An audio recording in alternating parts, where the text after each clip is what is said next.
Hi guys, welcome to Full Time Devils. I am Adam McKola and this is the preview for Burnley against Manchester United. Manchester United's fourth game of the league campaign, and we're looking for only our second victory of this campaign. Today I am joined by Dale O'Donnell from Stretty News. Thank you for joining us, Dale.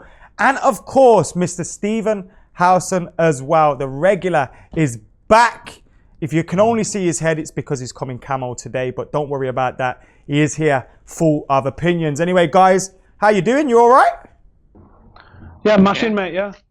Yeah? You all look happy? Maybe not. Anyway, first topic today is defense. Defense, as producer Chris has put it here.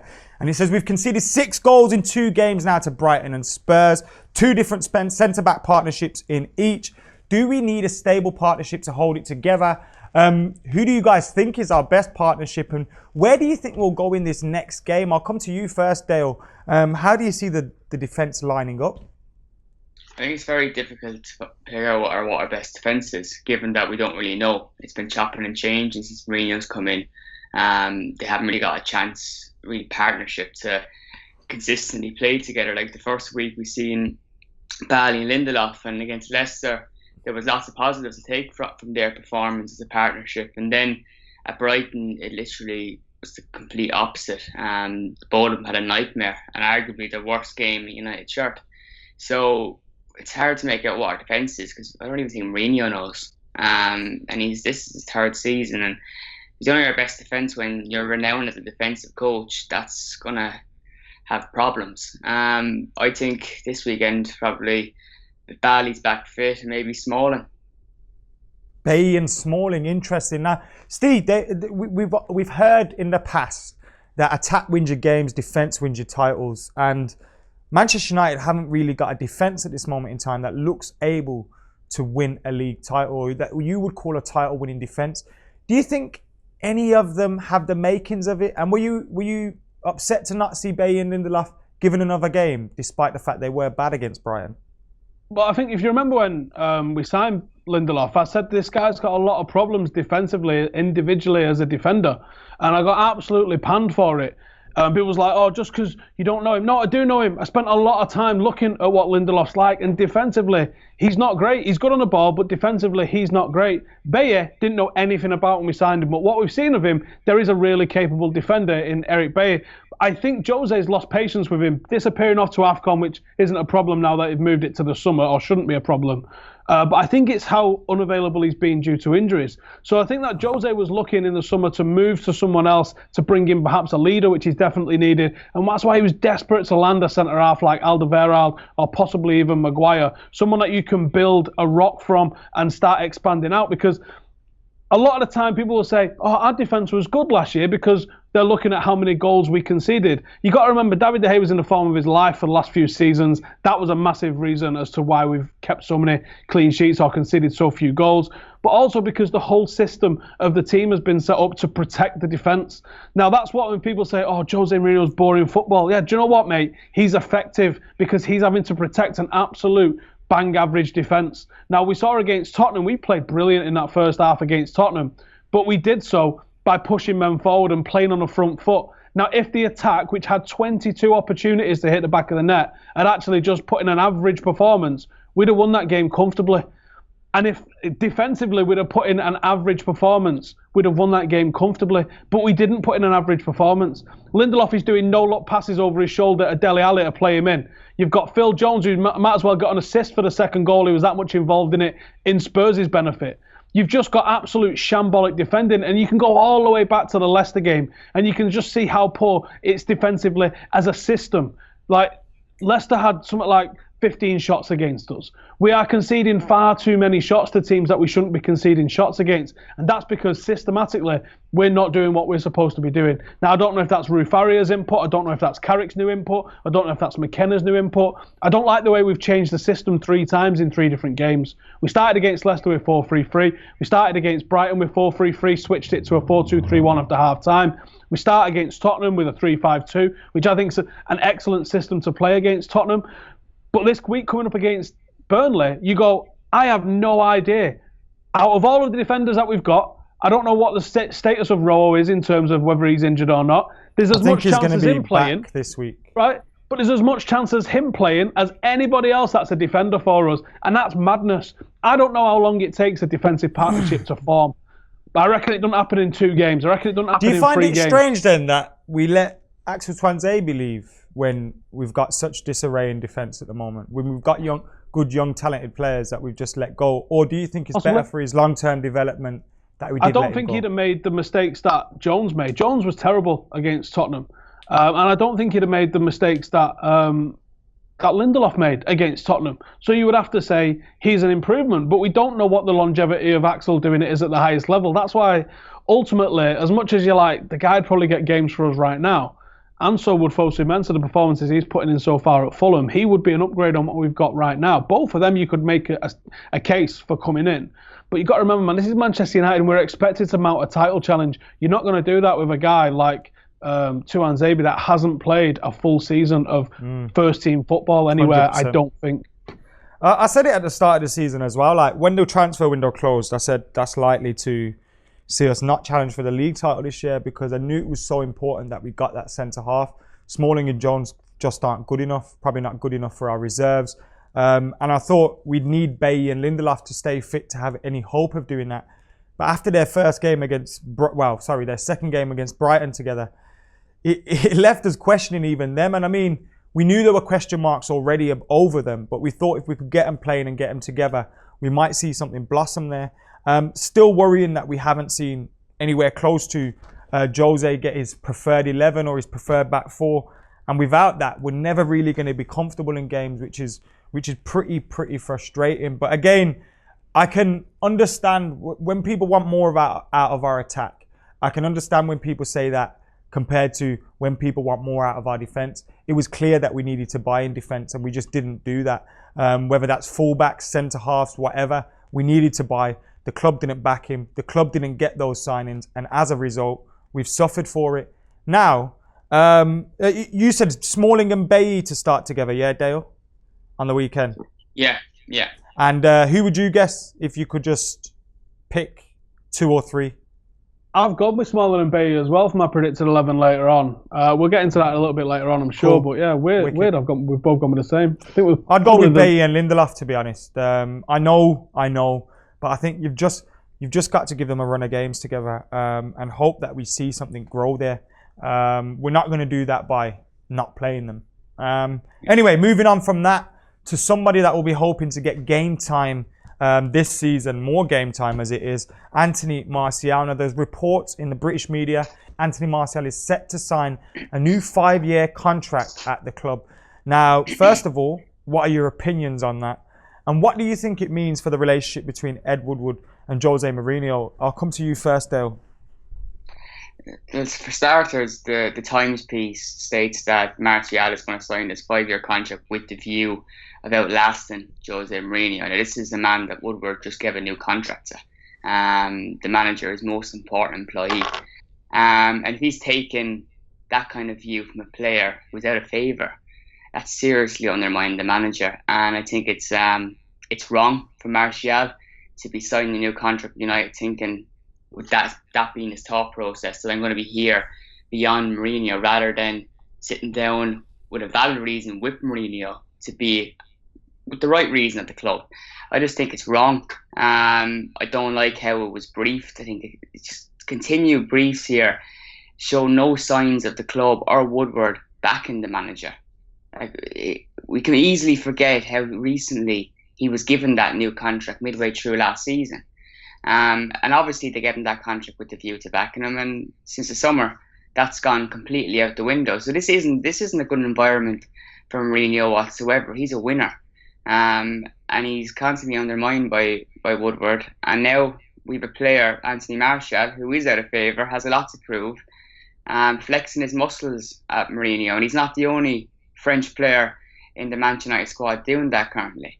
And I think it sets off even a more toxic feel within the dressing room, and it shows something that we slagged off Chelsea for a few years ago about player power.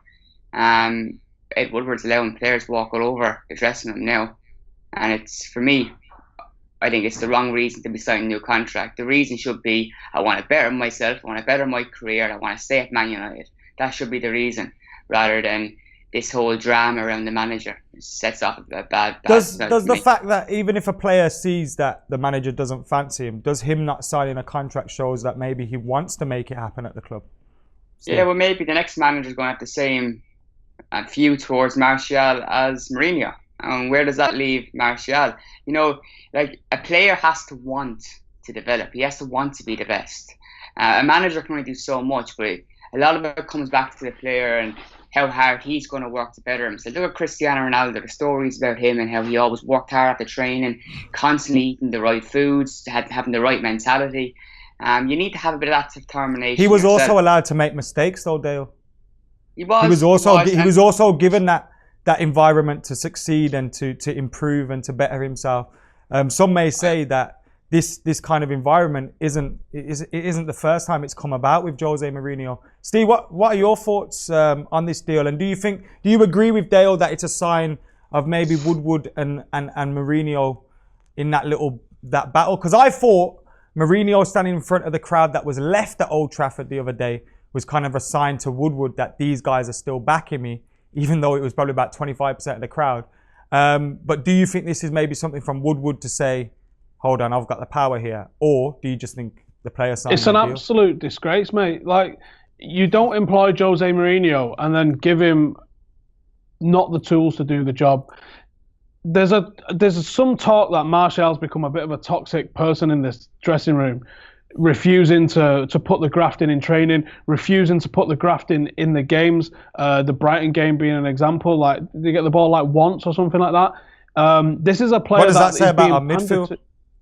It doesn't matter what it says about the midfield. This is the player that's going around saying he doesn't want to be here. This is the player that's causing rift and causing aggro in the dressing room and on the training ground. If you're Anthony Martial and Jose Mourinho's here at least for another year, then what do you have to put into training? You know he's not going to pick you week in, week out. So where's your motivation to really go for it in training week in, week out? I find this incredibly worrying that the board would go over Jose Mourinho's head, try and protect a player value because of what he's got in terms of transfer asset over the relationship of the team and the rest of the players. Whether you're Marshall FC or whether you think Jose's the right man or not, player power, like Dale alluded to, creeping in where the players start having the say over what goes on above the manager. Fergie said it himself. You can't have a player that's more powerful than a manager. It's an absolute recipe for disaster. And it seems like United are just sleepwalking into this absolute nightmare scenario where we are entering into a period where we're going to be getting rid of manager after manager after manager, trying to chase our tails, looking for a solution. But you have to give the manager the tools to be able to complete the job. We were saying just before we started, wasn't we? Like, this isn't good enough from Jose Mourinho. But he's come second to a team that's basically just absolutely obliterated the league. This is the most competitive the Premier League has been in my memory, I think. There's so many teams that are pushing for perfection, striving for excellence, and he's got United striving to do just good enough. He's got his hands tied. Sir Alex, when he joined in 1986, was given British record transfers and was allowed to go and buy the players that he wanted. And he couldn't do it with Big Ron's team. That was a successful team that had finished second and third a couple of times consecutively. Fergie took us down to 13th, 11th, but he was allowed to mould the club into his vision. And like you said earlier, Jose Mourinho is not a patch on Sir Alex Ferguson, and it still took Fergie 6 years. You're asking Jose to do it without giving him the tools to do it. But I think you're wrong to compare the jobs that Fergie and Jose Mourinho have got. I think Fergie came into a club that wasn't anywhere near the club that we are now, wasn't spending anywhere near the amounts of money we are now. And it probably didn't have the amount. No, we weren't. No, we probably didn't have the amount of talent that we have now either. You talk about Sir Alex Ferguson, but had Sir Alex Ferguson, you remember Class of '92 coming through, Jose probably would have stuck with Kanchelskis, stuck with Ince, stuck with Hughes, and you never have that group of players. You're missing the point, mate. So comparing those two managers doesn't make sense. 6 or 7 years. But it's a different era of football. Jose hasn't got done 6 or 7 years. Football. He needs to get results now. We brought Jose Mourinho in, and we all said he's probably going to win the league for us in the first 3 seasons. He doesn't look anywhere close to doing that. He doesn't look anywhere close to Life's even a having a shithouse, settled mate. backline. Teams spend more than you. They're Teams are constant supported by the defending them. boards more. If Jose Mourinho's not the guy to do it, mate, who's going to do it? Not nobody. I think people like to say certain players need to show that they want to be at Manchester United, but our manager needs to show that he wants to be at Manchester United. And so far, it doesn't really look like it. And if a manager is losing a group of players on a whole, not one or two, then I feel there's only one way we're going to go. And it kind of does look that at the moment. Take it back to the 80s. Woodward. I don't like Fergie got rid of Whiteside. Well, not in the 80s. It's 2018, bro. But these are still fan favourite players at the top of their game. 2018. Dale. Can I just add on Mourinho? Mourinho's come into this club, and as Adam said, in the first 3 years, we would have expected a league title. And Mourinho's always been a winner no matter where he's been. He's a winner, a reckless winner. And he's managing Manchester United in 2018, and we need to realise here that what the club sets as a priority. The Glazers, Ed Woodward, and so on, don't have the same objectives as Jose Mourinho. It's a bad environment. He wants to. You think Jose Mourinho want to be a Man United and winning things? Of course he does. But his demeanour would suggest that he's sick and tired of trying to do his best, but being limited by Woodward and the Glazers talking about commercialism, making money, revenue. Like this past week for us has been a nightmare. We haven't enjoyed the past week or two. But for the club, it's been one of the best weeks in a long time because the stocks are going up. The club is for 4.5 billion. This has been a great week for Manchester United. But for us, we don't care about that. The football side is being left behind. And that's why Mourinho, I think, his hands strapped behind his back. He's not given the resource that he needs to win. And if you think he's enjoying this Manchester United, how could he? I agree with you to a certain extent. I agree with you up until the point of, like, his hands are tied. Yes, I agree with you. We should have signed a defender. We should have signed X, Y, Z.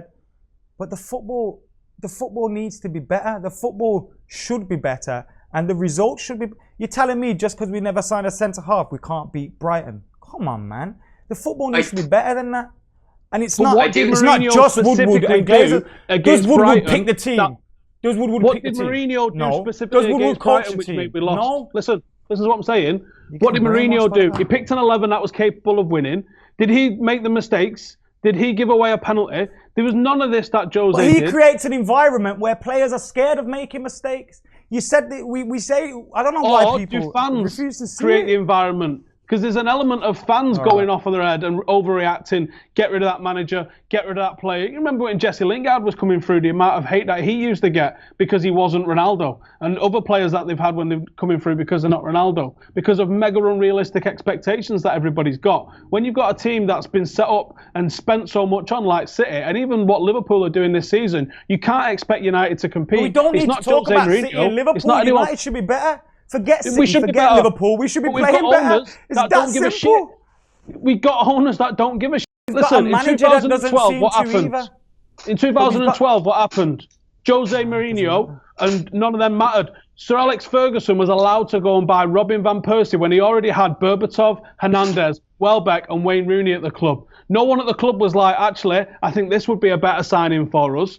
They could have easily said to him, listen, you've already got enough strikers. You've got 4 top-class strikers there. Why do you want a 5th? Can't play 5 strikers at once. Because we just missed out on a title by goal difference. It was obvious we needed a few goals. We haven't been anywhere close to a title. No one's saying to Fergie, oh, you've signed a couple of forwards already. You're not getting any more. I don't know. Anyway, moving on from that. I think there was something a few years ago Ferguson wanted to at York. And Martin Edwards and Brian Kidd said that they disagreed with him. Ferguson was like, hold on a second, I'm the manager. And that's what Mourinho needs to do, stamp some authority with Woodward and say, when I want the player, you go get that player. I'm the manager, I'm your most important employee. Because when happened Ferguson, he wasn't sure about stamping his foot down, I am the boss and I want Dwight York. He came in and was probably one of our most important players during the treble season, without question. Right then, on from that, before we get stuck into the teams and the predicted 11s, we're going to go to a little ad break. Right then, now bear in mind we are predicting our 11s, and because there's only 2 guests on today, I will be entering my 11. We will be entering our 11 before Jose Mourinho's press conference, so if there's any team news that comes in during that press conference, and obviously these guys and myself haven't had the chance to hear that. So seeing as it's Dale's first time on, we'll let Dale go first. But before that, I will just say Statman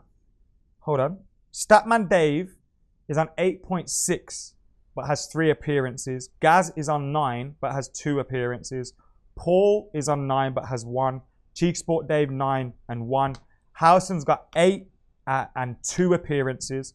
John Shin, 8 and 1 appearance. Dot Jossie, the same, and myself, the same. So basically, this time around, your score will be divided by your appearances, and we'll make an average for everyone that's been on more than 5 previews.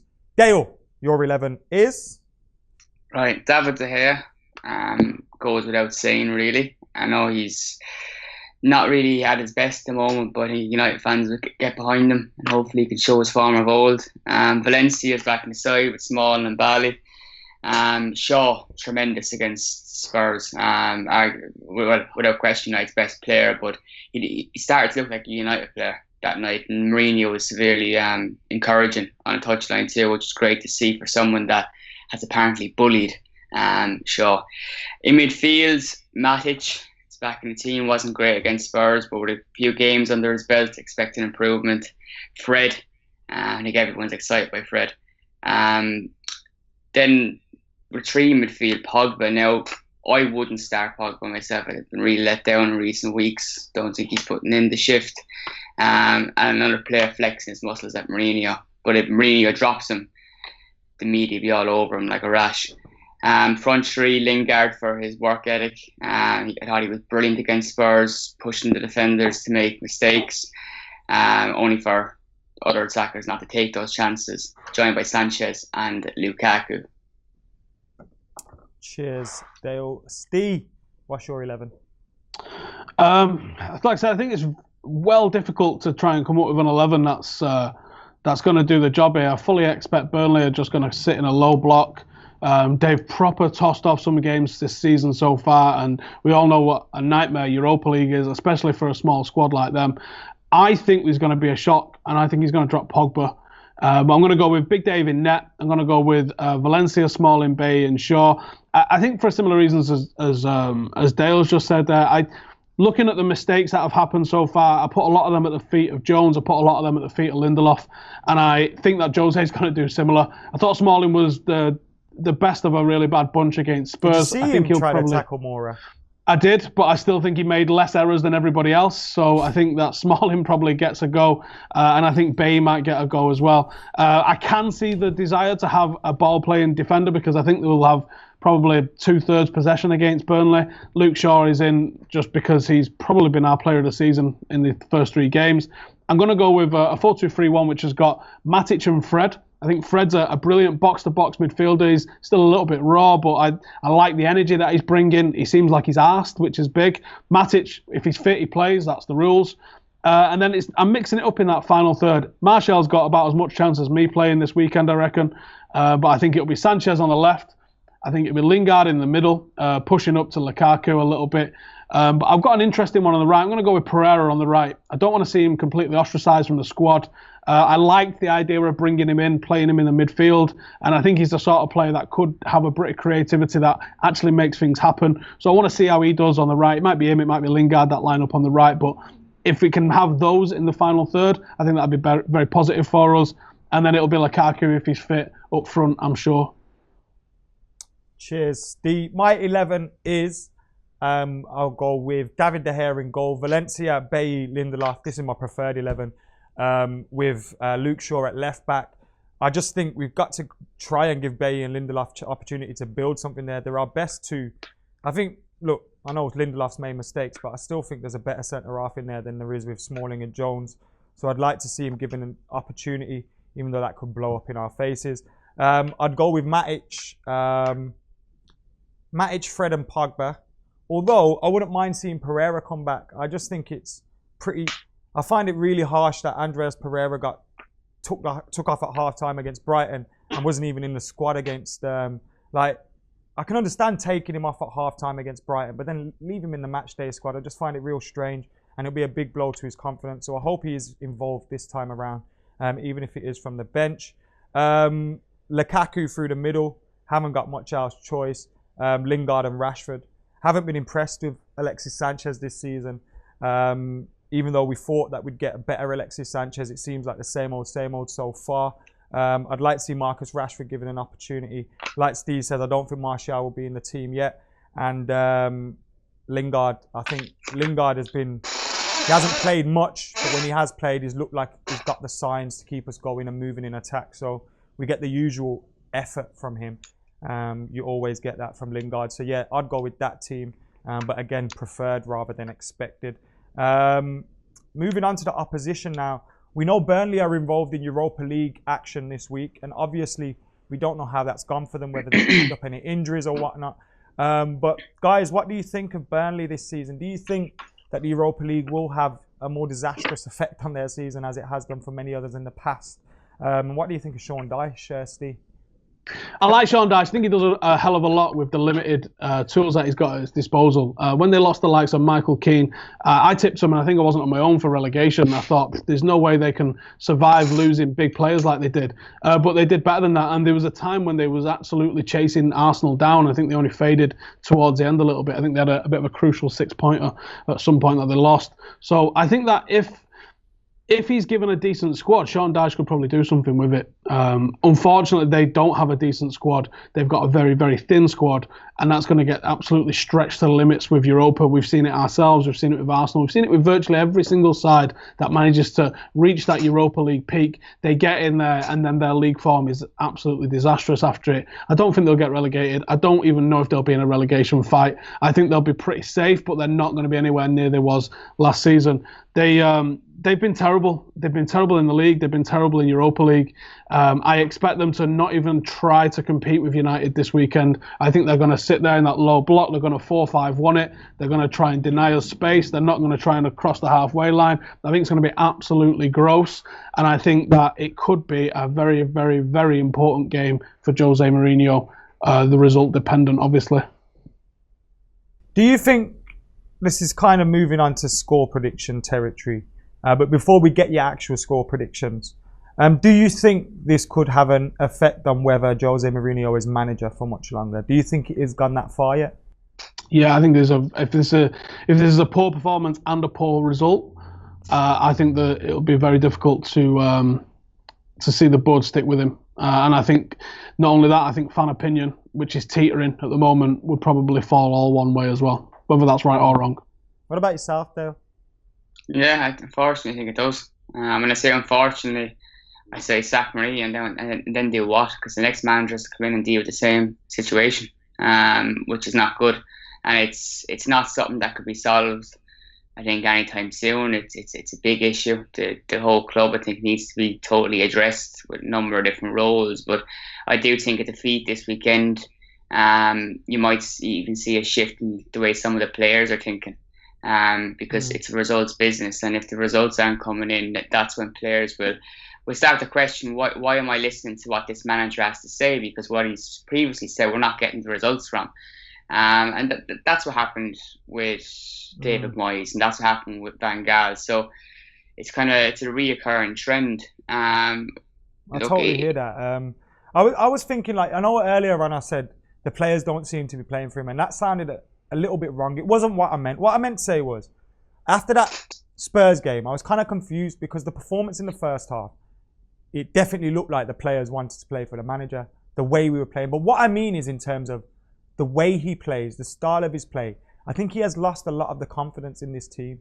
I still think they're going to go out there, try their best, try to win games. But I think a lot of it in their mental side of things and stuff like that, I just think a lot of them just look scared to play at the moment. They're just like they're playing within themselves. And that really we need to see an improvement on that. I'm not on about tactics. And that's the thing, like, I agree with a lot of what you guys are saying about the board and about Woodward and about things like that.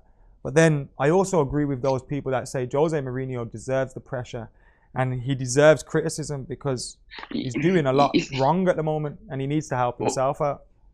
What I'd say back to that is, against Spurs in the first half, everyone was buzzing with the way we were playing, attacking football. Some people were calling on social media for that formation. It didn't seem like it was it just seemed like really, like, it was like an untactical attacking. Like we were there, but it didn't seem like plan. Well, you see, you know what I'm trying to say?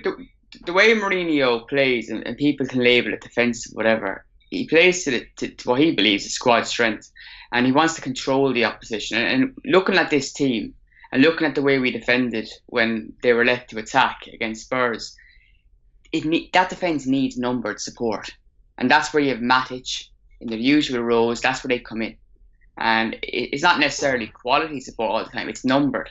More numbers back there, and that affects us. I don't think it does suit our players, unfortunately. Well, you see, I think Mourinho has to do it, because otherwise we're going to be conceding leaking goals every week, and plenty of goals every week. And yes, the attack might be held back as a result, but Mourinho's football has always been to control, and I think that's the most important word, is control the opposition. But then I think a good manager gets the best out of his players, rather than expecting. But that's why he wanted a new centre back. Dale, what are your thoughts on Burnley? Sorry. They're having a bit of a tough start to the season, aren't they? They haven't got a win yet. Draw the first game and were beaten rather well in the last two. And with the Europa League fixtures, and as Howson picked up on, it's a very small squad. Deutsch is a great manager, gets the best out of his players, but I think it's a big ask this season. I do think they'll be fighting for relegation. It's been like the start has been desperate, and I expect United to get a win this weekend to make matters even worse. They're probably fans are trying to be optimistic, saying this is the best time to face Man United. We're saying the same thing. So it's two teams going into this game after bad starts and looking to find that break again. Unfortunately, I think that break this weekend will come to Manchester United. Right, and why you kind of predicted United will win. What is your exact score prediction? I'm going to go for 2-0 United. Hopefully, Mourinho go back to the way that he believes this United team is best, and control the opposition and have numbered support back for that absolute chronic defence, and we'll keep our first clean sheet of the season, because I think that as well would give De Gea a big boost. Because the more goals that he concedes, whether it's his fault or not, the statistics and social media will be forever on his back. So a clean sheet, a win, and hopefully this United team can get that morale boost, because it's desperately needed to give Mourinho a break. Steve, score prediction? I think it's all going to be on whether the big players turn up. Pogba if he plays, Matic if he plays, if he's still fit, Lukaku. They let us down, I thought, against Spurs with errors, mistakes, missed opportunities, missed chances.